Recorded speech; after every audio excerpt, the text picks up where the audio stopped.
Labdien, cienījamie televīzijas skatītāji! Sveicam jūs televīzijas kanālā Dialog TV. Un mēs turpinām iepazīstināt jūs ar īpašiem cilvēkiem, ar īpašiem notikumiem, ar īpašiem sasniegumiem, kas motivē un maina mūsu dzīve uz labu pusi. Šobrīd man īpaši prieks iepazīstināt mūsu viesi, doktoru Kananu Višvanātu, kurš ir izcils zinātnieks, vairāku farmācijas produktu izgudrotājs un patentu autors, Berklī Universitātes goda profesors, Alberta Šveicera prēmijas laureāts un arī Latvijas Zinātņu akadēmijas goda doktors ekonomikā. Tas ir mūsu īpašs gods uzņemt jūs šodien studijā un vispār Latvijā. Kā jūs jūtaties Latvijā? Paldies, man ir liels gods būt šeit studijā un Latvijā. Latvija man ir kā mājas. Es to mīlu tās skaistuma dēļ, kultūras un cilvēku dēļ, kas ir ļoti silti, un tā ir patiesa svētība atrasties šeit. Tātad Latvija ir jūsu mājas. Cik ilgi jūs jau šeit dzīvojat? Latvijā esmu aptuveni 4 gadus. Tās man ir kā mājas, jo šeit ir silti cilvēki, īstas tradīcijas, tā ir dabiski skaista zeme, un šeit ir arī izglītoti cilvēki, kas man piesaista pie šīs. Tas nozīmē arī jūsu ģimene ir šeit, vai es pareizi sapratu? Jā, arī mans dēls ir šeit un jau mācās skolā, un arī mana sieva strādā kopā ar mani. Kāpēc, doktor Kanan, jūs izvēlēties tieši Latviju? Ar ko jūs personīgi piesaistīja mūsu mazā valsts?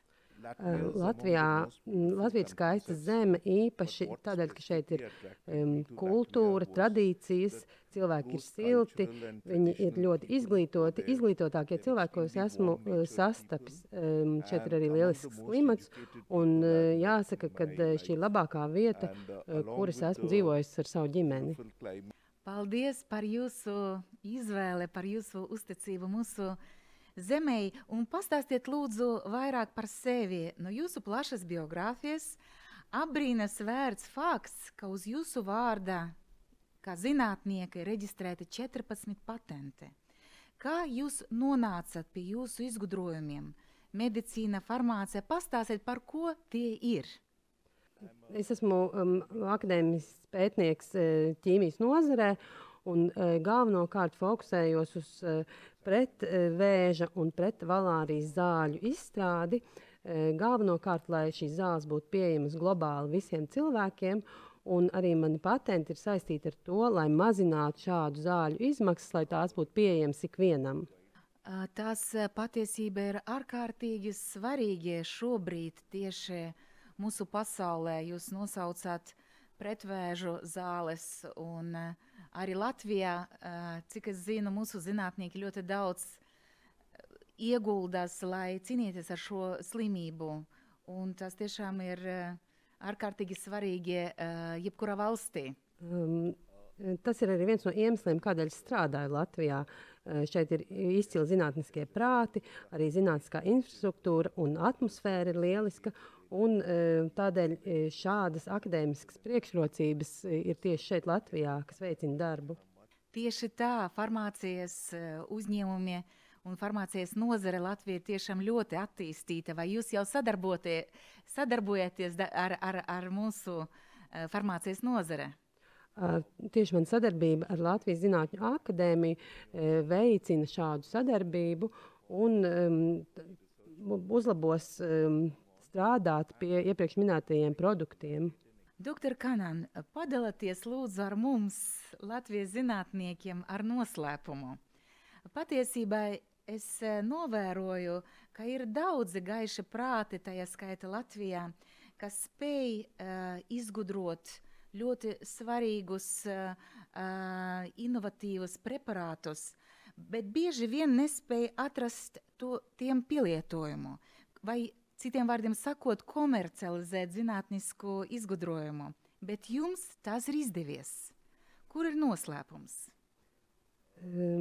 tieši tādēļ es esmu pagodināts, ka es esmu saistīts ar Latvijas zinātnes vidi un ka šie lieliskie prāti tiek izmantoti, ka Latvijas Zinātnes akadēmija var kalpot kā platforma šiem inovatīvajiem prātiem un novest vai aizvest savus izgudrojumus pie cilvēkiem.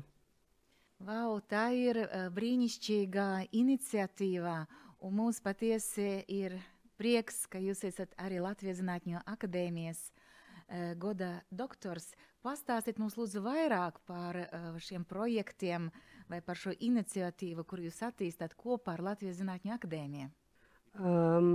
Tas ir apusējs gods, ka man Latvijas Zinātņu akadēmija ir piešķīruši šo goda doktora titulu, tā kā Latvijas Zinātņu akadēmija ir augstākā zinātniskā institūcija šeit. Divi projekti, pie kā mēs strādājam, ir zaļās enerģijas attīstības projekts un arī grafīna izmantošana zaļajā enerģijā. Un tie ir paralēli projekti arī farmācijas projektiem, kas tiek izstrādāti Latvijas Zinātņu akadēmijā. Latvijas Zinātņu akadēmijā izstrādājot farmācijas produktus, mēs esam nodibinājuši arī tādu ekscelences centru, kas kalpos kā platforma jaunajiem novatoriem, kas varēs doties uz šejieni ar saviem izgudrojumiem un arī sadarboties ar universitātēm. Jaunais Latvijas Zinātnes akadēmijas ekscelences un inovāciju centrs plāno sadarboties arī ar Bērklijas Universitātes ekscelences centru. Un šī būs tāda kā jauna platforma gan Latvijas, gan Eiropas jaunajiem zinātniekiem sadarboties jau plašākā mērogā. Paldies, tā būtu tiešām skaista iniciatīva piesaistīt mūsu zinātnē vairāk jauniešus, vairāk uzņēmējus. Un es zinu, ka jūs arī vienlaikus esat profesors un daudz strādājat ar jauniem cilvēkiem. Kā mentors, kā promocijas darbu vadītājs, kā iedvesmotājs. Jūsuprāt, doktor Kanan, kā dot stimulu mūsu jauniešiem, arī jauniem uzņēmējiem, lai viņi aktīvāk iesaistītos zinātnē un aktīvāk iesaistītos pētniecībā? Kā jau es minēju iepriekš, Latvijā ir lieliski zinātnieki, novatori un izglītoti cilvēki vispār. Un sadarbojoties ar Bērklijas universitāti, mēs saprotam, ka šis ekscelences centrs var kalpot kā platforma, kur šie gaišie prāti var saņemt mentoringu personīgā līmenī.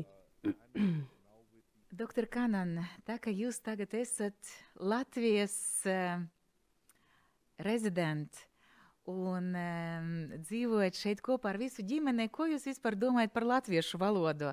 Vai tā gadījuma nav ļoti sarežģīta? Patiesībā man šķiet, ka latviešu valoda ir tāda ļoti maiga valoda. Viens no lielākajiem izaicinājumiem ir saprast dažādos akcentus.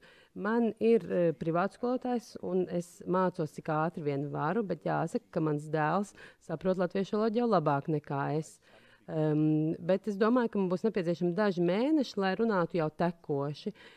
Patiesībā ar akadēmiskajiem kolēģiem mēs pārsvarā runājamies angļu valodā, bet tā kā man ir privāts skolotājs, es ceru latviešu valodā jau saprast un runāt pavisam drīz. Dārgi skatītāji, paldies jums par to, ka jūs skatījāties mūsu zinātnē veltītu programmu.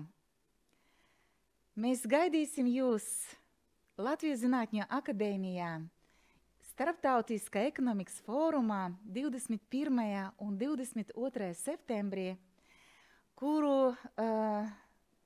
mūs pagodinās dr. Kanans Višvanāts ar īpašu uzstāšanos un ar īpašas sekcijas vadīšanu par atvērtām inovācijām. Tiekamies drīz!